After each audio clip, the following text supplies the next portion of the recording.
Fire! Hi guys, welcome to my YouTube channel. My name is Ropafadzo Dambire and I am so excited to be back. And I would just like to thank you guys for taking your time out to just look at me, entertaining you, talking to you. This is what I do for fun and I really love it when I'm doing this. So it gets me excited to actually see people who have fun with me. Anyway, as you can tell from the topic below, today we're going to be discussing about being a pastor's kid. Yes, you guessed it right. I am a pastor's kid, right?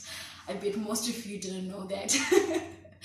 But yeah, surprise, surprise. And yeah, we're getting to know each other. So I'm sure by April, somewhere there, you'll be knowing a lot of things about me.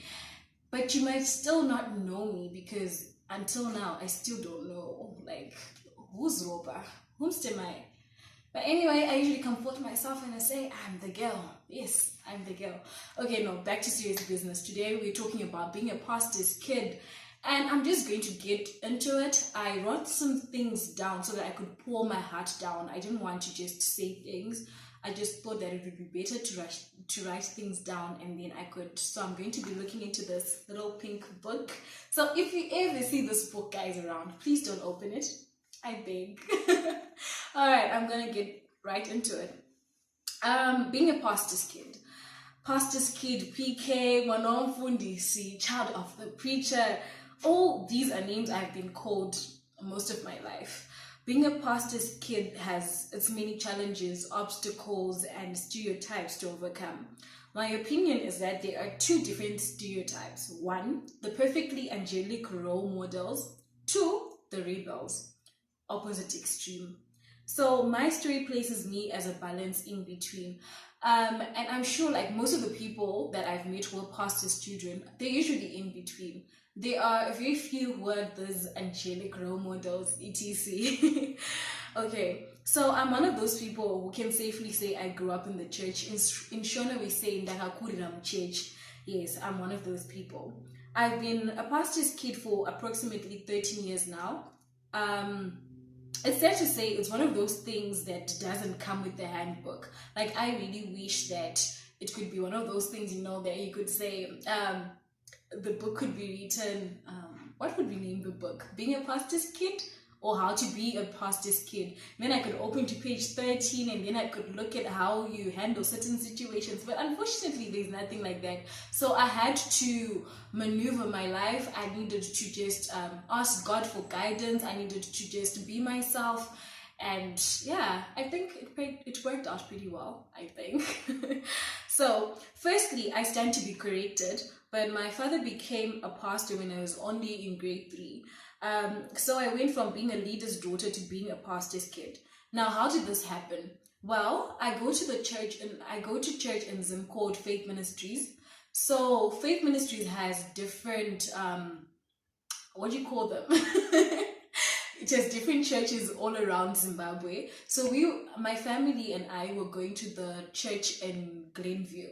So when I got to grade 3, my dad and other evangelists decided that since there are a lot of people who stayed in Glenora, which is where I stay, why not start a church there? Because it becomes more better for you to go there and accessibility and everything. So they decided to start a church in Glenora, and as a result, my dad was chosen to be the pastor in Glenora. So in Glenview, my father was a leader there, and then when he came to Glenora, that's when he became a pastor, and hence I became the pastor's kid. So at this age, I really didn't think much of it, and life was pretty normal.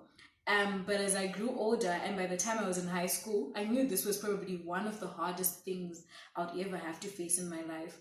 However, I told myself that his role as a pastor, maybe not the wisest advice I ever gave to myself, but that this is how I think I was able to grow and just face everything. So I told myself that his role as a pastor begins and ends at church, and that my father was the one who received the calling, and hence there was absolutely no need for me to act like the pastor as some would expect. So I'm just going to highlight a few issues I had to deal with. Firstly, being under a microscope. Whew, guys, I will begin with an example. I remember this other time. So I was going to get a combi and I was waiting by the main road. And then a combi passes by. And this guy put his head out of the combi and he shouts, "Mwana wa mfundisi," which means pastor's kid. So, like, you know, his head was facing me and everything. So people were like, okay, so who's this? So I'm just there like, yeah, ne? And then the other time, I was in town. I'd gotten into town, and I was really I thought I was looking nice, and I thought I was well dressed, and I thought, you know, like as a pastor's kid, this was, you know, the correct length and everything, because usually when you're a pastor's kid, or even growing up in Zimbabwe, really, you can't wear short things and stuff like that. I thought I was well dressed. Then I got into town, and then I came back home. So now my father is also a maths teacher, and he was tutoring some kids, and he was outside. So he goes, "Ropafadzo, come here." So I'm like, this is weird. My dad never, like, he doesn't like interruptions whilst he's tutoring kids. So I got there, and he goes, "Please turn around." So I turned around, and I'm like, by this time I'm wondering, what is going on? And then he goes, "Okay, can I please see your bag?" So I gave him my bag, and then he looks inside the bag, and then he doesn't find anything. And then he goes, "Yeah, someone called me whilst I was here, and then they said, Mufundis, we just saw your daughter in town and she was not well dressed. So I wanted to find out if maybe you took extra clothes to just wear in town. And I thought maybe your dress was short or anything like that. You see the way you dress, blah, blah, blah, blah, blah." He went on talking and talking. So I'm just like, really? A whole adult person called my dad to just let him know that, look, I saw your daughter in town wearing this and this and that. Guys, I'm like, don't people have a life out there? Anyway, back to the story. So that's how we are really under a microscope. People have their eyes like this on you. They want to know, how is he or she doing academically, socially, spiritually? Does she now have a boyfriend? Is she serving in church, etc.? So that's how I grew up. I was basically underneath a microscope. Everyone in connection with your church is watching your every move. You have to be ready to perform, which can be really stressful. I mean, guys, imagine trying to just be perfect each and every time. This is a whole performance. That's why I think that's where I learned my acting skills, ne? Come to think of it. So I never wanted the congregation to think, how can that pastor minister to me if he can't even control his own daughter? In Shona, they say, and you know, it really brings down your parents as a whole, because they cannot control the church if you're going to misbehave. So I really tried my best, and I still try my best to be the first stereotype by being perfect, the perfect angelic role model at times. So secondly, you have to be involved. As a pastor's kid, you cannot just sit in church and do nothing. Apparently, we have to be exemplary. So I can't just get there, sit, and then relax, not be involved in ministry. I have to be involved. But I think for me, this wasn't so much of an issue because I really understood the concept of ministry and serving. So even from the early age of grade 5, I was already involved in praise and worship. And then by the time I was in high school, I was also a children's teacher. Yeah, I was also a children's teacher, Sunday school teacher actually. So that was pretty cool. I really loved to serve in the house of the Lord. And then the other thing that I also experienced was altar call. At church, I would hesitate to respond to any altar call of any kind in case my dad would come to me and then lay his hands on me. And because I'm sure if you guys have ever gone for altar call, there are some altar calls which they'll be like, okay, so concerning the thing that we just preached about, what exactly should I pray about in particular concerning your life? So it's one of those things that you're like, you have to now tell your father about what you're experiencing in connection to what he has just preached. Like, guys, it's really awkward. But I think most importantly, or I think the other thing that was just really, that would really stop me from going to altar call was the issue of how would the congregation see me after this? After I go to this altar call, they'll probably be like, what is going on in her life? Is she living a pure life? You know, one of those things.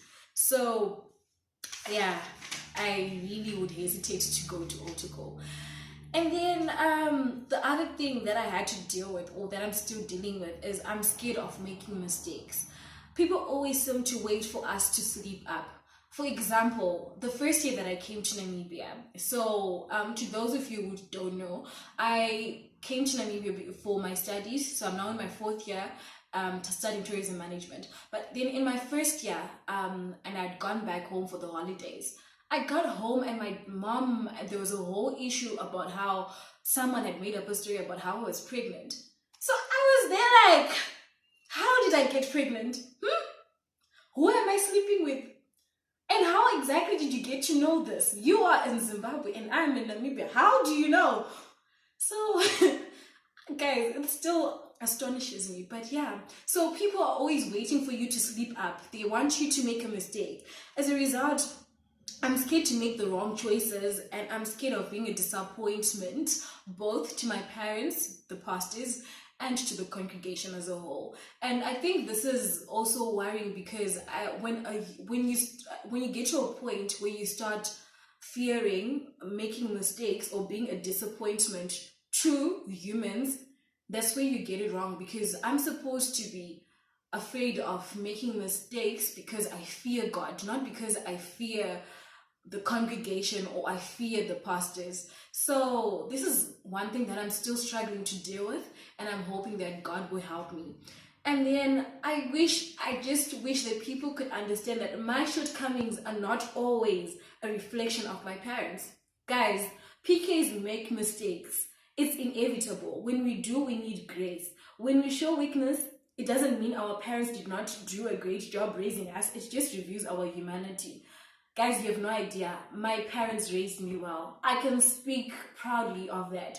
And if I do make mistakes, like it's just because of my own thinking, really. It's not that my parents did not raise me well or they did not do a good job, but it's just because I am human. So I just wish that people could just see that we can make mistakes. We are also human. One thing that I also had to deal with is arriving early and being the last one to leave. As a pastor's kid, because the pastor has to always be on time, we were the first people to be at church before intercession, and then most of the time we're the ones who close the gates of the church. Yes, my gate. And then one thing that I also had to deal with is, guys, don't expect me to be perfect. Don't expect me to know the whole Bible. Don't expect me to know all the songs that we sing at church. I am not perfect and I'll never be. I feel like the only person who can be perfect on this earth is Jesus. Yes. And then I don't think it's fair that we are expected to be perfect. I want to be treated as a normal kid, expecting great things, but allowing for mistakes and failures. So I'm sure you say it can't be all that bad. Well, there are a few best things about being a pastor's kid, and I'm just about to get into it. Number one, there are times that I really think that the church has really come through for my dad as a pastor, and I stand to benefit because I'm the pastor's child. Secondly, sometimes I'm the first to know about things. Yes, if you ever commit a crime, which in Shona we say we are the first people to know about these things. Hey, it's a we will know. And it's not like we discuss, like we get to supper and we start to discuss, yeah, so in church, my Ningi or Mrs. So-and-so did this and that. We have lives. We actually have lives as a pastor's family. But we just get to know about these things. Our pastors do not tell their family about what's going on. Maybe he does to my mom because she's the pastor's wife, but to the pastor's children, he never really exposes what happens in the church. But we just always know. We just know. I don't know. We just know. And then we never miss a Sunday service. Yay! And then you get to know everyone else. So in as much as everyone knows me, I know everyone else. I always joke about how if I were to get married in the next 2 or so years, I would have to have a very big venue because I'm expecting the whole church to be there, and I'm expecting my mother's relatives. Ish, that's a topic for another day. And then my dad's relatives also. So I mean this in the most thankful way. I'm thankful that I've got a lot of people who are going to be coming to my wedding. So lastly, any advice to the people out there? Wow, yes. I'd just like people to know that a pastor's child is a child of God before he or she is a child of the pastor. If we learn this, everything else becomes simple.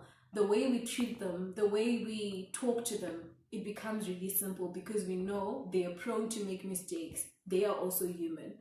And then treat pastors' children like you would treat any other children in the church. I think if we do this, then this issue of pastors' kids are the most promiscuous.